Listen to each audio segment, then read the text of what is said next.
الحمد لله نحمده ونستعينه ونستغفره ونؤمن به ونتوكل عليه ونعوذ بالله من شرور أنفسنا ومن سيئات أعمالنا من يهد الله فلا مضل له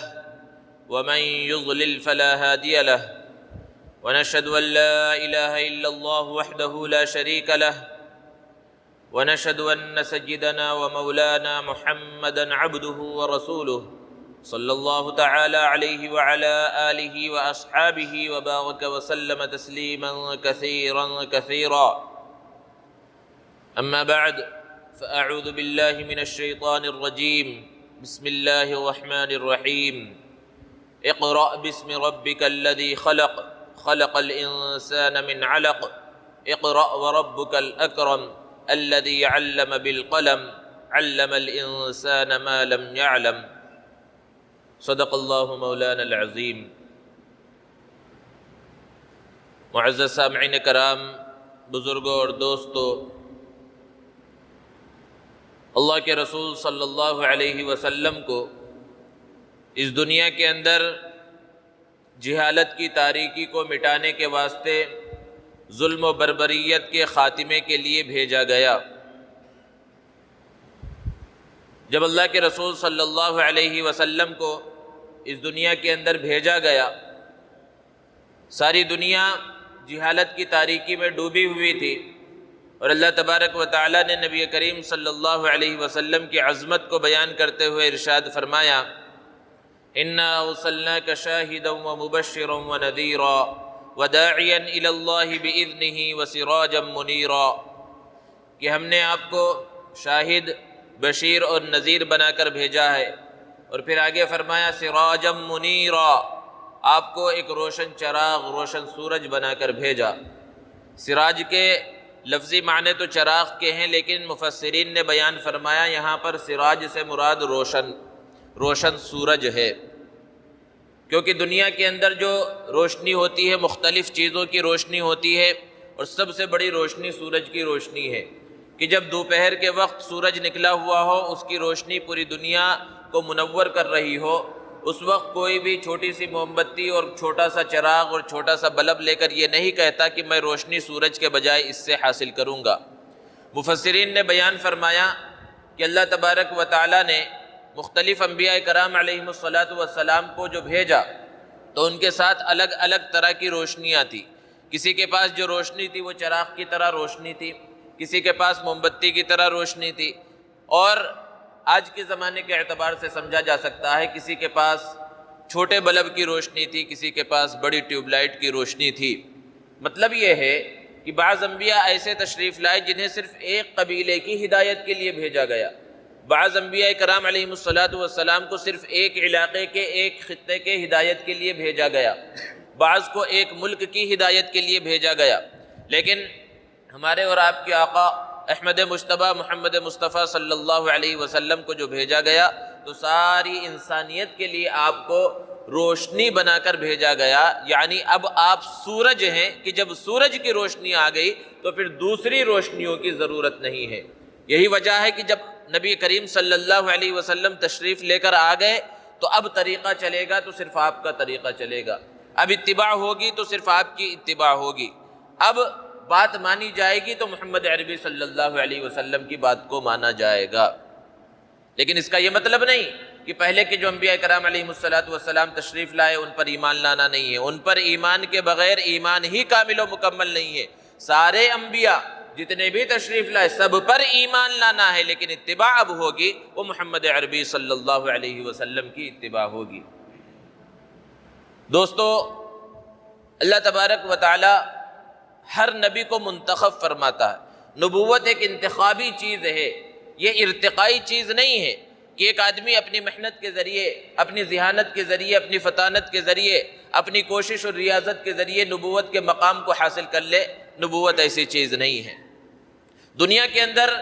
محنت کوشش کے ذریعے بڑی سے بڑی چیز، بڑے سے بڑے مقام اور مرتبے کو حاصل کیا جا سکتا ہے. نبی کی زیارت کر کے صحابی بن سکتا ہے، صحابی کی زیارت کر کے تابعی بن سکتا ہے، تابعی کی زیارت کر کے تابعی کے مقام کو حاصل کر سکتا ہے. ایک آدمی محنت کے ذریعے مجاہدے کے ذریعے عالم، مفتی، حافظ بن سکتا ہے، اپنی کوشش اور لگن سے اچھا ڈاکٹر، انجینئر، پائلٹ بن سکتا ہے، دنیا کے بڑے سے بڑے مقام کو حاصل کر سکتا ہے، لیکن کوئی بھی اپنی محنت کے ذریعے، اپنی ریاضت، اپنے مجاہدے کے ذریعے، اپنی ذہانت اور اپنی فطانت کے ذریعے نبوت کے مقام کو حاصل نہیں کر سکتا، کیونکہ اللہ رب العزت نے ارشاد فرمایا اللہ اعلم حیث یجعل رسالتہ، اللہ زیادہ جانتا ہے اس بات کو کہ نبوت کسے عطا کرنی ہے۔ ہاں یہ الگ بات ہے کہ جو بھی نبی ہوتا ہے اور جو بھی رسول ہوتا ہے وہ سب سے زیادہ ذہین ہوتا ہے، سب سے زیادہ فطین ہوتا ہے، سب سے زیادہ ہوشیار ہوتا ہے، لیکن بہرحال نبوت کا جو انتخاب ہوتا ہے وہ اللہ رب العزت کی جانب سے ہوتا ہے۔ اور اللہ تبارک و تعالی صرف نبی کو ہی منتخب نہیں فرماتے، نبی سے تعلق رکھنے والی ساری چیزوں کا انتخاب فرماتے ہیں، نبی کے والدین کا انتخاب فرماتے ہیں، نبی کے مقام اور مرتبے کا، وہ جس جگہ پر تشریف لائیں گے اس کا بھی انتخاب فرماتے ہیں۔ اب ذرا ہم غور کریں، سیرت کو اٹھا کر دیکھیں کہ اللہ کے رسول صلی اللہ علیہ وسلم کو جس زمانے میں بھیجا گیا، اس زمانے میں لوگوں کے نام بتوں کے نام پر ہوتے تھے، عموماً کوئی عبد العزیٰ ہے، کسی کے الگ الگ نام ہیں، لیکن جب اللہ کے رسول صلی اللہ علیہ وسلم کو دنیا کے اندر بھیجا جانا اللہ رب العزت نے طے فرمایا تو آپ کے والد کا نام کیا ہے؟ والد کے نام کا بھی انتخاب ہوا کہ وہ ناموں میں سب سے بہترین نام عبداللہ ہے کہ آپ عبداللہ کے بیٹے ہیں۔ والدہ کا نام خوبصورت نام آمینہ ہے، یہاں تک کہ آپ کو دودھ پلانے والی جو خاتون ہیں ان کا نام ہے سعدیہ، نیک بخت، اور ان کے نیک بختی کی وجہ سے، ان کے اندر جو حلم اور بردباری تھی اس کی وجہ سے ان کا لقب حلیمہ پڑ گیا کہ بہت سی عورتیں آئی تھی مکہ المکرمہ بچوں کو لینے کے واسطے، لیکن ان کی نظر اسباب پر تھی، مسبب الاسباب پر نہیں تھی، اس لیے نبی صلی اللہ علیہ وسلم کو ان کے حوالے نہیں کیا گیا، ایسی خاتون کے حوالے کیا گیا جو نیک بھی ہیں، نیک بخت بھی ہیں، اور جن کے اندر حلم اور بردباری بھی ہے۔ تو اللہ تبارک و تعالی ہر چیز کا انتخاب فرماتے ہیں، نبی سے تعلق رکھنے والی ہر چیز کا انتخاب ہوتا ہے۔ اور پھر صرف نبی کا انتخاب ہی نہیں ہوتا بلکہ اللہ تبارک و تعالیٰ پھر نبی کی حفاظت بھی فرماتے ہیں۔ نبوت ملنے سے پہلے کی جو زندگی ہوتی ہے اس زندگی کے اندر بھی نبی کی حفاظت ہوتی ہے۔ کس طرح حفاظت فرمائی نبی کریم صلی اللہ علیہ وسلم کی کہ وہ زمانے جاہلیت ہے، ہر طرف برائی پھیلی ہوئی ہے، شراب پانی کی طرح پی جاتی ہے، جوا سٹا ہر چیز کا بازار گرم ہے، لیکن اللہ کے رسول صلی اللہ علیہ وسلم کبھی بھی ان معاشرتی برائیوں کی جانب متوجہ نہیں ہوئے۔ ایک مرتبہ اللہ کے رسول صلی اللہ علیہ وسلم کو کچھ بچوں نے، ان کے ہم عمر بچوں نے ایک شادی میں چلنے کی دعوت دی اور زبردستی اللہ کے رسول صلی اللہ علیہ وسلم کو لے کر گئے، ابھی آپ کا بچپنا ہی ہے، اور کسی مالدار گھرانے میں شادی تھی، اور جب بسا اوقات ایسا ہوتا ہے کہ پیسہ آتا ہے تو پیسہ اپنے ساتھ بہت ساری خرافات کو بھی لاتا ہے، جب دینداری نہ ہو تو پھر پیسے سے نقصان بھی ہوتا ہے۔ تو بالکل جب مالدار گھرانے میں شادی تھی وہاں پر ناچنے گانے کا پروگرام تھا، باجے کا پروگرام تھا۔ اللہ کے رسول صلی اللہ علیہ وسلم نے خود بیان فرمایا کہ جب میں اس شادی کے اندر پہنچا تو ابھی یہ میوزک اور باجے گاجے کا پروگرام ابھی شروع نہیں ہوا تھا کہ اس سے پہلے ہی مجھے نیند آ گئی، اور میری آنکھ اس وقت کھلی جب ان کا یہ سارا پروگرام ختم ہو گیا۔ اللہ رب العزت نے نبی کریم صلی اللہ علیہ وسلم کی حفاظت فرمائی، حالانکہ ابھی آپ نبی نہیں ہیں، ابھی جائز ناجائز کا کوئی مسئلہ نہیں ہے، ابھی حلال حرام کا کوئی مسئلہ نہیں ہے، ابھی شریعت نازل نہیں ہوئی ہے، لیکن پھر بھی حفاظت فرمائی۔ کیوں حفاظت فرمائی؟ کہ کل کے دن جب اللہ کے رسول صلی اللہ علیہ وسلم کو مقام نبوت سے سرفراز کیا جائے گا اور پھر اللہ کے رسول صلی اللہ علیہ وسلم یہ فرمائیں گے میں ناچنے بجانے اور گانے والے آلات کو توڑنے کے واسطے آیا ہوں، اسلام کے اندر ان چیزوں کی کوئی اجازت نہیں ہے، تو کہیں کوئی یہ نہ کہہ دے کہ آپ نے بھی تو بچپن میں ناچنے گانے کے ایک پروگرام میں شرکت کی تھی۔ تو اس طرح اللہ رب العزت نے نبی کریم صلی اللہ علیہ وسلم کی حفاظت فرمائی۔ اور پیارے آقا صلی اللہ علیہ وسلم نے بیان فرمایا کہ اللہ کے رسول صلی اللہ علیہ وسلم کے چچا ابو طالب، انہوں نے ایک مرتبہ اللہ کے رسول صلی اللہ علیہ وسلم سے کہا، مکہ کے اندر ایک بڑا بت تھا جس کا نام تھا بوانا، سال میں اس کا ایک خاص دن مناتے تھے، لوگ اس کے ارد گرد جمع ہوتے، اس کے ارد گرد چکر لگاتے اور اس کی عبادت کرتے، اس کی پوجا کیا کرتے تھے۔ اللہ کے رسول صلی اللہ علیہ وسلم کو آپ کے چچا ابو طالب وہاں پر اس علاقے میں لے کر گئے۔ آپ صلی اللہ علیہ وسلم ابھی اس جگہ کے قریب ہی پہنچے ہیں، وہ بت کافی دور پر ہے کہ اللہ کے رسول صلی اللہ علیہ وسلم غشی کھا کر نیچے گر گئے، اور پھر کچھ دیر کے بعد ہوش آیا تو اللہ کے رسول صلی اللہ علیہ وسلم کے چچا ابو طالب نے اور دوسرے لوگوں نے پوچھا کہ کیا ماجرا ہوا، کیوں اچھے خاصے تھے اور کیوں یہاں پر گر گئے؟ آپ صلی اللہ علیہ وسلم نے ارشاد فرمایا کہ جیسے جیسے آپ مجھے اس بت کے قریب لے کر جا رہے تھے، ایک ہٹا کٹا آدمی مجھے نظر آیا سفید کپڑوں میں، اور اس نے مجھے روک دیا کہ تمہارا مقام یہ نہیں ہے، تمہیں اس جگہ کی طرف نہیں جانا ہے، اور اس طرح میں بے ہوش ہو گیا۔ تو اس طرح اللہ کے رسول صلی اللہ علیہ وسلم کی حفاظت ہوئی۔ اللہ کے رسول صلی اللہ علیہ وسلم نے سب سے پہلے جس چیز کی طرف توجہ فرمائی وہ ہے کسب معاش۔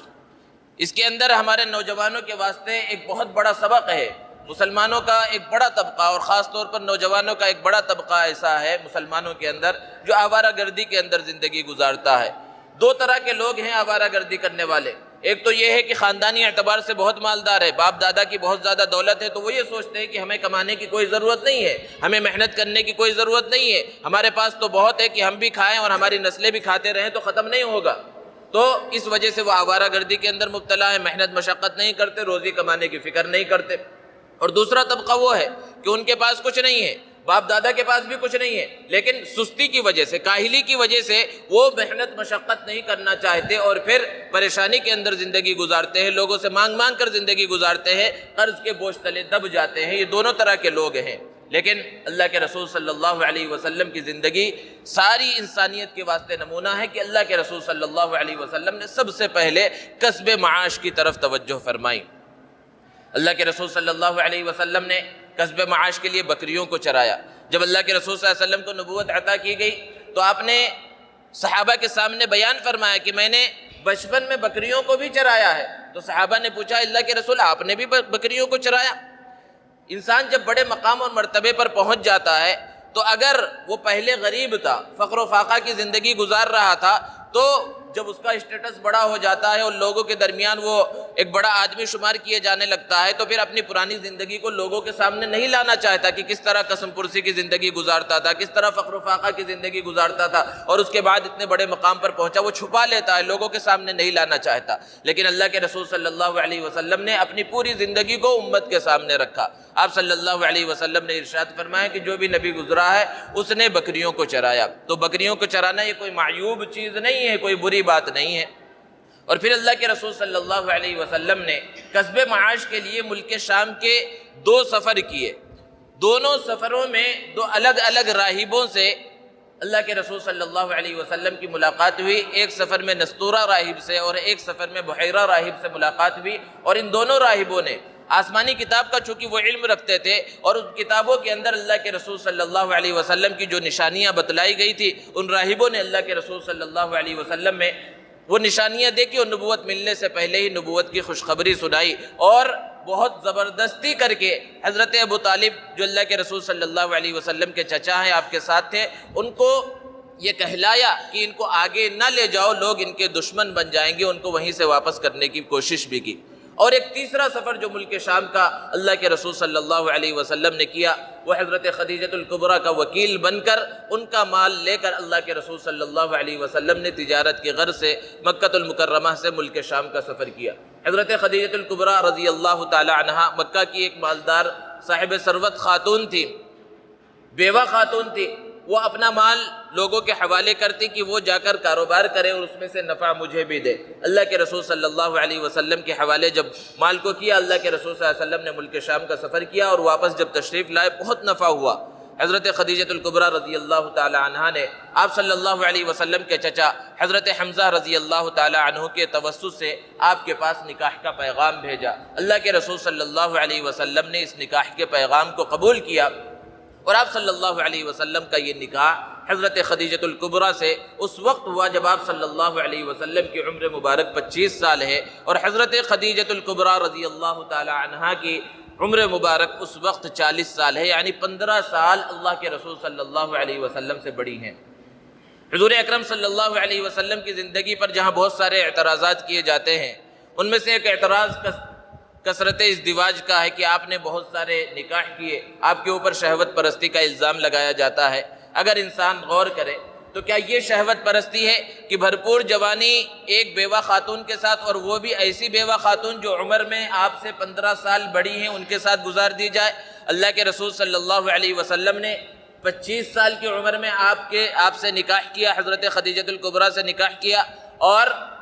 جب تک وہ باحیات رہیں آپ نے کوئی دوسرا نکاح نہیں کیا، اور جب حضرت خدیجہ الکبریٰ رضی اللہ تعالی عنہ کا انتقال ہوا تو اس وقت ان کی عمر 65 سال ہے، اور اللہ کے رسول صلی اللہ علیہ وسلم کی عمر مبارک 50 سال ہے، یعنی 25 سال سے لے کر 50 سال تک کی جو عمر ہے، بھرپور جوانی کا زمانہ ہے، اللہ کے رسول صلی اللہ علیہ وسلم نے کوئی دوسرا نکاح نہیں کیا۔ اور اگر نعوذ باللہ ثم نعوذ باللہ حضور اکرم صلی اللہ علیہ وسلم شہوت پرست ہوتے تو یہ الزام سب سے پہلے وہ لوگ لگاتے جو آپ کے جانی دشمن تھے،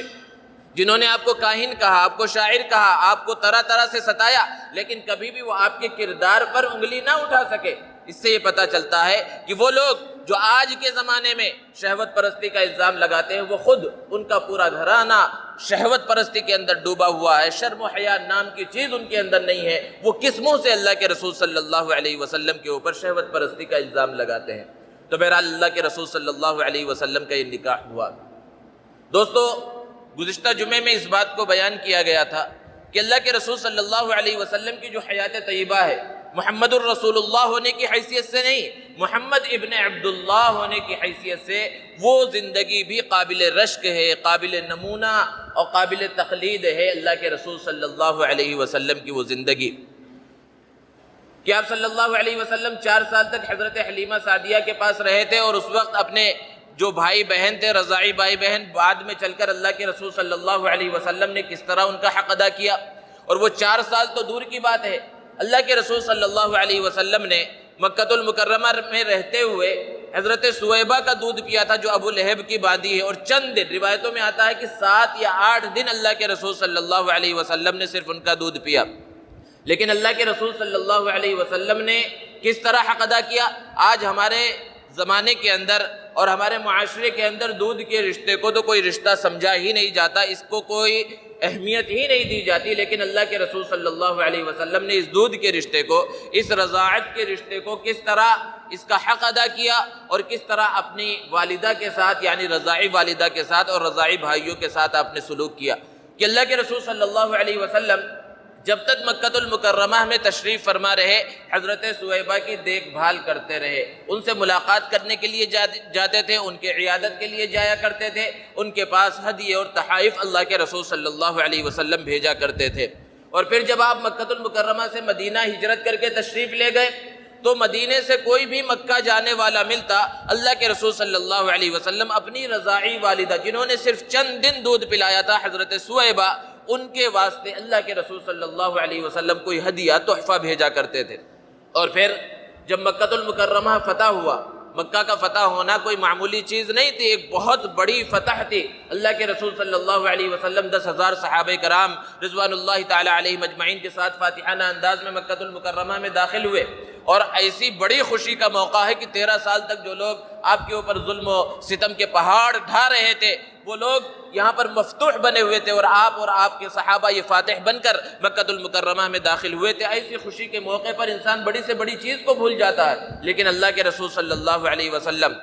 ایسی عظیم خوشی کے موقع پر بھی اپنی رضاعی والدہ کو نہیں بھولے۔ جو اہم معاملات تھے ان کو نپٹا کر اللہ کے رسول صلی اللہ علیہ وسلم نے لوگوں سے سوال کیا کہ سویبہ زندہ ہیں؟ لوگوں نے بتلایا کہ ان کا تو انتقال ہو چکا ہے۔ پھر آپ صلی اللہ علیہ وسلم نے پوچھا ان کے بیٹے مسرور زندہ ہیں یعنی میرے رضاعی بھائی زندہ ہیں؟ لوگوں نے بتلایا کہ ان کا بھی انتقال ہو چکا ہے۔ اللہ کے رسول صلی اللہ علیہ وسلم نے ایسے موقع پر ارشاد فرمایا کہ اگر آج وہ باحیات ہوتے تو میں ان کے ساتھ حسن سلوک کرتا۔ یہ اللہ کے رسول صلی اللہ علیہ وسلم کی تعلیم رشتہ داروں کے لیے۔ آج ہمارا معاملہ کیا ہے کہ سگے رشتوں کی کوئی قدر نہیں ہے، بھائی بھائی میں لڑائی ہے، باپ بیٹے کے اندر لڑائی ہے، میاں بیوی کے اندر لڑائی ہے، جبکہ اللہ کے رسول صلی اللہ علیہ وسلم کی زندگی کس انداز میں گزری اور آپ صلی اللہ علیہ وسلم نے حقوق کا کس طرح لحاظ کیا اور ان حقوق کو کس طرح ادا کیا۔ مکہ المکرمہ کے جو لوگ تھے وہ کعبۃ اللہ سے بہت زیادہ محبت کیا کرتے تھے۔ آپ صلی اللہ علیہ وسلم کو نبوت ملنے سے پہلے کعبہ کی تعمیر کی گئی، اس کو منہدم کیا گیا اور دوبارہ اس کی تعمیر ہوئی، اور جب اس کی تعمیر ہوئی تو کعبہ کے کنارے جو ایک جنت کا پتھر حجر اسود جسے کہا جاتا ہے وہ لگا ہوا تھا، اس کو نکالا گیا۔ پھر دوبارہ اس کو لگانے کے واسطے آپس میں قبائل کے اندر، سرداروں کے اندر اختلاف ہو گیا۔ ہر قبیلے کا سردار اس فضیلت کو حاصل کرنا چاہتا تھا کہ میں ہی اس پتھر کو، عظیم پتھر کو اٹھا کر کعبہ کی دیوار سے لگاؤں۔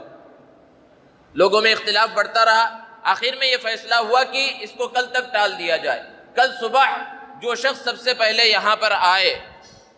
مسجد حرام کے اندر پہنچے، کعبۃ اللہ کے پاس پہنچے، وہ جو فیصلہ کر دے اس کی بات کو قبول کر لیا جائے گا۔ ہر شخص، ہر سردار کی یہ خواہش تھی کہ سب سے پہلے کعبۃ اللہ میں وہ پہنچے اور اس کی رائے کے مطابق فیصلہ ہو۔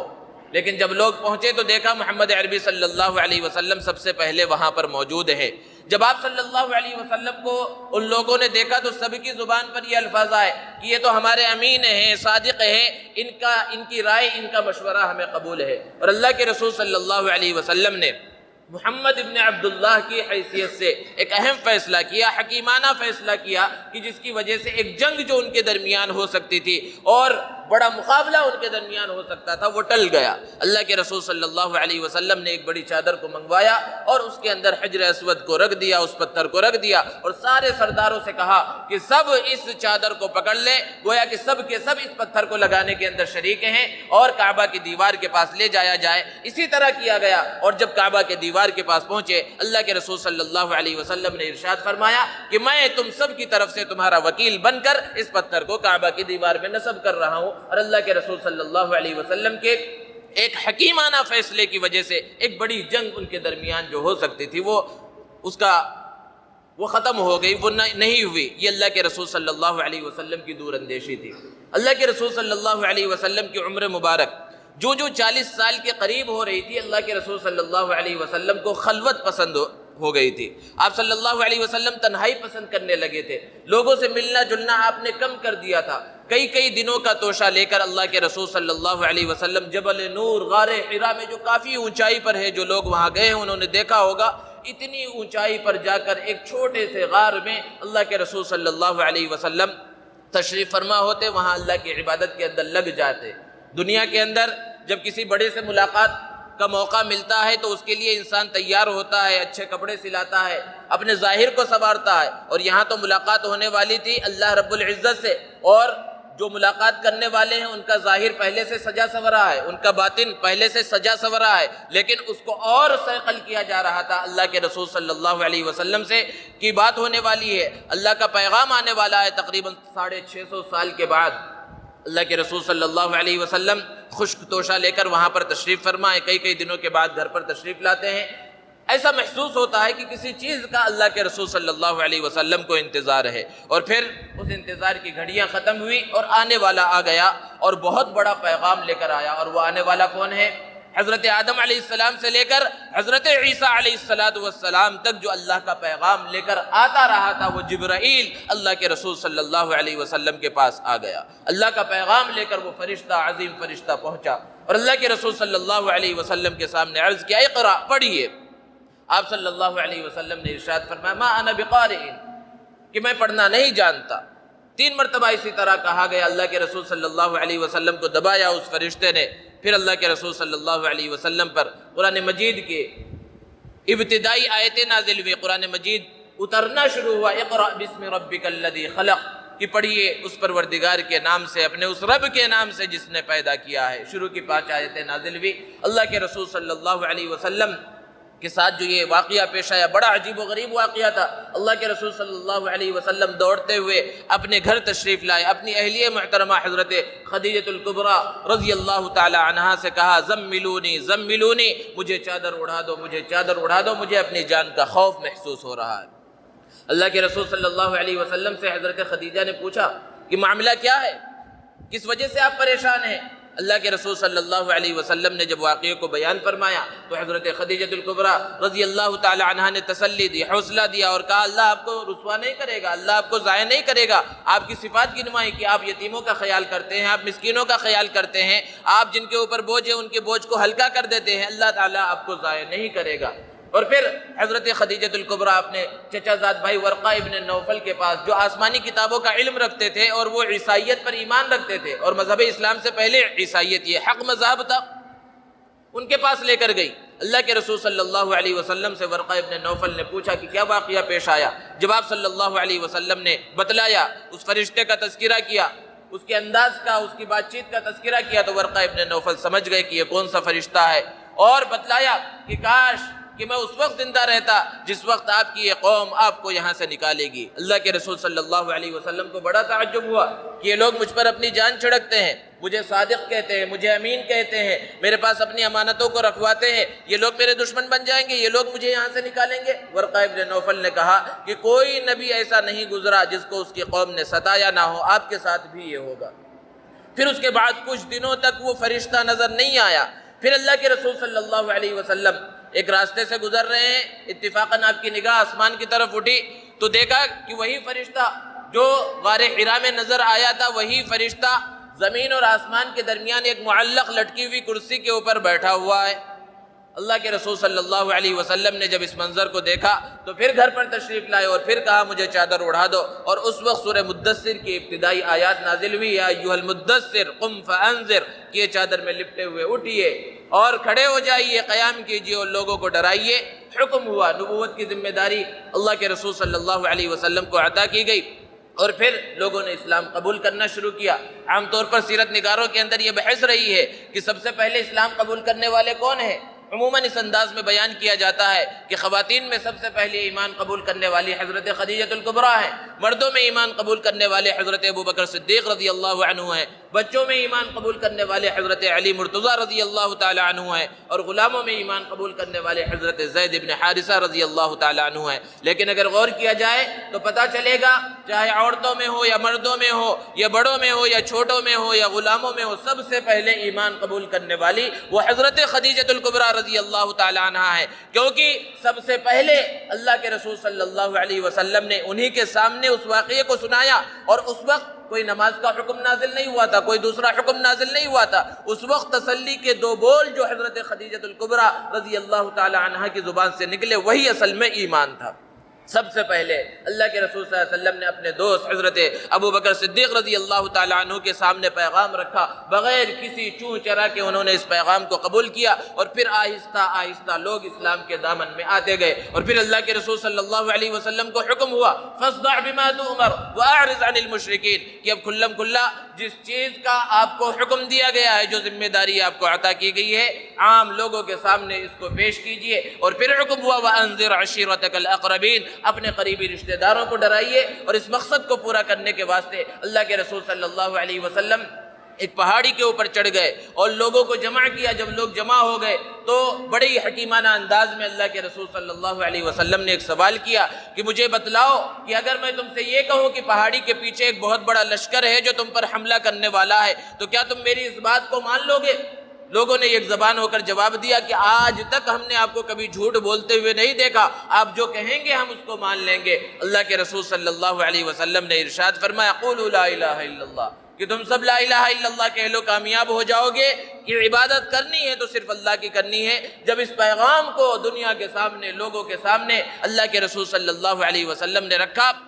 پورے مجمع پر سناٹا طاری ہو گیا، کسی کی زبان سے کچھ بھی نہ نکلا، اور سارے لوگ تھوڑی دیر وہاں رک کر آہستہ آہستہ جانے لگے۔ لیکن اللہ کے رسول صلی اللہ علیہ وسلم کا ایک چچا ابو لہب اس سے برداشت نہ ہوا، اور اس نے اللہ کے رسول صلی اللہ علیہ وسلم کو بد دعا دی اور کہا تبا لک یا محمد لہذا جمعتنا، کہ محمد تم برباد ہو جاؤ، کیا اسی لیے تم نے ہمیں یہاں پر جمع کیا تھا؟ اور پھر اس کے بعد اللہ کے رسول صلی اللہ علیہ وسلم نے صبح دیکھی نہ شام، دن دیکھا نہ رات، اور موسم کو دیکھا اور نہ تاریکی کو دیکھا، اور نہ بارش کو دیکھا نہ دھوپ کو دیکھا۔ اللہ کے رسول صلی اللہ علیہ وسلم ایک ایک فرد کے پاس جاتے رہے اور اللہ کے پیغام کو پہنچانے کی کوشش کی۔ اب اللہ کے رسول صلی اللہ علیہ وسلم پر اور جو صحابہ ایمان لا رہے ان پر ظلم کے پہاڑ توڑے جانے لگے، اور یہ سلسلہ چلتا رہا، یہاں تک کہ کفار مکہ نے مشورہ کیا اور مسلمانوں کا عام بائیکاٹ کا اعلان کیا کہ ان سے خرید و فروخت نہ کی جائے، ان سے بات چیت نہ کی جائے، ان سے لین دین نہ کیا جائے۔ اور اللہ کے رسول صلی اللہ علیہ وسلم ایک گھاٹی جسے شعب ابی طالب کہا جاتا ہے وہاں پناہ لینے پر مجبور ہو گئے۔ 3 سال تک اللہ کے رسول صلی اللہ علیہ وسلم اس گھاٹی کے اندر رہے، صحابہ کرام رضوان اللہ تعالی علیہ مجمعین کے ساتھ، اور پھر اس کے بعد بعد باہر تشریف لائے۔ اللہ کے رسول صلی اللہ علیہ وسلم کے چچا ابو طالب جو آپ کی کفالت بھی کیا کرتے تھے، وہ آپ کا ہمیشہ ساتھ دیتے تھے۔ ایک مرتبہ کفار مکہ نے ان پر دباؤ ڈالا۔ ابو طالب نے اللہ کے رسول صلی اللہ علیہ وسلم سے کہا کہ میرے بھتیجے مجھ پر اتنا بوجھ مت ڈالو کہ میں اس کو اٹھا نہ سکوں۔ اللہ کے رسول صلی اللہ علیہ وسلم نے جواب دیا کہ اگر میرے داہنے ہاتھ میں سورج کو رکھ دیا جائے اور بائیں ہاتھ میں چاند کو رکھ دیا جائے تب بھی میں اس ذمہ داری کو چھوڑنے والا نہیں ہوں جو ذمہ داری اللہ رب العزت نے مجھے عطا فرمائی ہے۔ اور پھر اس کے بعد آپ صلی اللہ علیہ وسلم کے چچا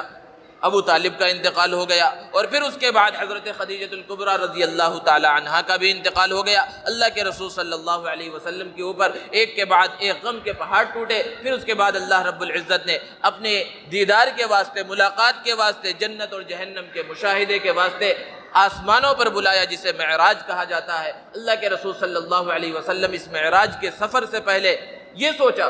کہ یہ مکہ کے لوگ ہیں جو مجھ پر اور میرے ماننے والوں پر ظلم کے پہاڑ توڑ رہے، تو کہیں دوسری جگہ جا کر میں لوگوں کو دین کا پیغام پہنچاؤں۔ اور اس مقصد کی خاطر مکہ سے کافی دور ایک علاقے میں، طائف کا علاقہ جسے کہا جاتا ہے، بڑا سرسبز و شاداب علاقہ تھا، وہاں اللہ کے رسول صلی اللہ علیہ وسلم تشریف لے گئے۔ لیکن طائف والوں نے اللہ کے رسول صلی اللہ علیہ وسلم کے ساتھ جو سلوک کیا، ہر مسلمان اس کو جانتا ہے۔ اوباش لڑکوں کو آپ کے پیچھے لگا دیا، وہ آپ کے اوپر پتھر برسا رہے تھے۔ اللہ کے رسول صلی اللہ علیہ وسلم کی مبارک جوتیاں خون سے لہو لہان ہو گئی، تربتر ہو گئی، اور اللہ کے رسول صلی اللہ علیہ وسلم نے اس کے باوجود بھی ان کو بد دعا نہیں دی اور دین کے پیغام کو پھیلانا نہیں چھوڑا۔ اللہ کے رسول صلی اللہ علیہ وسلم ہر موقع کو استعمال کرتے تھے دین کے پیغام کو پہنچانے کے واسطے۔ حج کے موقع پر جو لوگ آتے ان کو بھی دین کا پیغام پہنچاتے۔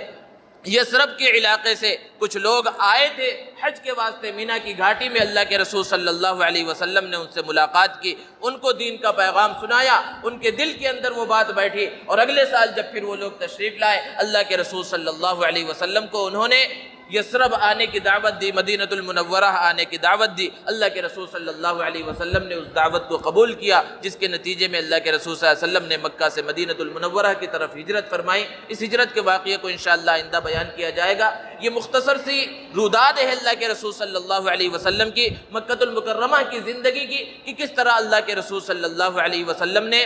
نبوت سے پہلے کی زندگی گزاری،